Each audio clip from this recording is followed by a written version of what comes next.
What about the economy? I think that if you look at the size of bilateral trade, well, it used to be non-material. Now, following 3 years of war, last year it was in 245 billion US dollars a year territory. So 3 times smaller than trade with the United States. But again, trade between China and the United States is trade between number one and number two global economies. Apart from the European Union, Russia is a much smaller economy, so the trade volume with China is pretty sizable. And then there is this natural complementarity of the economic structures.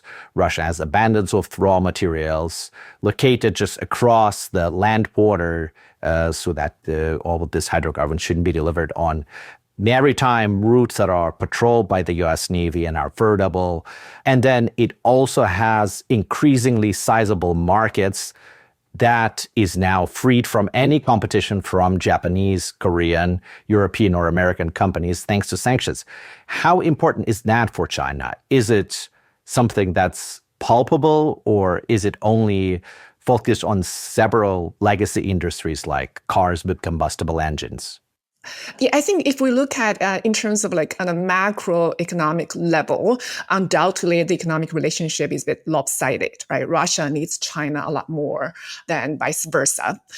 So you did mention that the two countries' economic structure are pretty complementary. So Russia supplies raw material, primarily fossil fuels to China, which helps China to diversify its suppliers, and to more importantly, to reduce dependence on sea routes.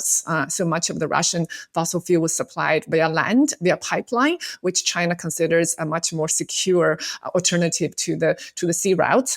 And also, I think Russia provides pretty big, still quite sizable market for Chinese industrial goods, right? So, and that actually went a long way to help China cushion the impact from the first Trump trade war.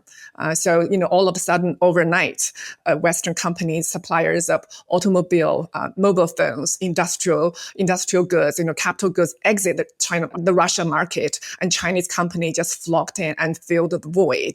But I think perhaps more importantly, Russia provides a test ground for a lot of the sectors that China really wants to move up the value chain and really value, right? So, for example, Arctic drilling. So now Russia cannot get the technology equipment from previously European suppliers. Now Chinese companies, which previously did not have technology as good as Western suppliers, can get to test and expand and refine their technology and equipment in Russia.